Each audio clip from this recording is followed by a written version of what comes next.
ძალიან მიყვარს შუააზიური სამზარეულო, რომელიც გამოირჩევა უამრავი სახეობის ფლოვებით. დღეს მინდა შემოგთავაზოთ უზბეკური ფლოვით ჩემებური ვარიაციით, რომელიც მზადება უმარტივესად და რაც მთავარია უგემრიელესია. პირველ რიგში ჩავიცვათ ხელთათმანები და თაში მოვათოსოთ ქათმის ფილი, დავუმატოთ მარილი, პაპრიკა და ასევე შავი პილპილი. დავუმატოთ ცოტა ოდენი ზეთი. ყველაფერი კარგად გადავუროთ. შემდგომში დაგვჭირდება ფინოს გადასაკრავი პარკი.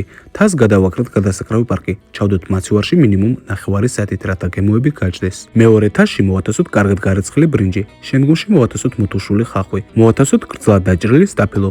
ასევე მოვათოსოთ კურკუმა, ძირა, ასევე შავი პილპილი და მარილი. სურვილისამე დავუმატოთ ოწახური ან ქიშმიში. ყველაფერი კარგად უნდა გადავურიოთ და დროებით გადავდოთ. ეხლა კი დაგვჭირდება უკრაინული ბრენდი ფინოს საცხობი პარკი. არაერთხელ მოქვს მომზადებული საცხობ პარკში ფლოვი, რომელიც გამოდის ძალზედ გემრიელი. ფლოვის მომზადებისას ბრინჯი იწვევს მთლიანად სითხეს და რაც მთავარია, ქათმის ფილი არ რჩება გამომშრალი. მარტივია მოსამზადებლად და რაც მთავარია, ღუმელი არ ისვრება. პირველ რიგში საცხობ პარკში მოვათოსოთ ბრინჯის სტაფილოსთან ერთად. მას ზედაპირზე მოვათოსოთ დამარინადებული ქათმის ფილი.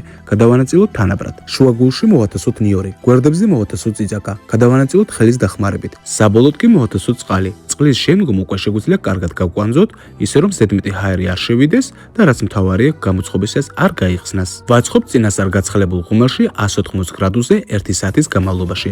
ასეთი არაჩვეულებრივი უგემრიელესი ფლოვი გამოგვივიდა. მზა ფლოვიდან ამოვიღოთ წიწაკა და ნიორი. შემდგომში კოზის დახმარებით ყველაფერი კარგად გადავურიოთ. მოვათოსოთ სერვირების თეფშზე. ჩემი რჩევა იქნება უზბეკურ ფლოვს მიატანოთ პომიდორი, რადგანაც ამ დროს უგემრიელესი გამოდის. რა თქმა უნდა, გემოვნებაზე არ დაობენ, თუმცა ჩემი რჩევა რომ გაითვალისწინოთ, ნამდვილად სხვა თვალით შეხედავთ უზბეკურ ფლოვს.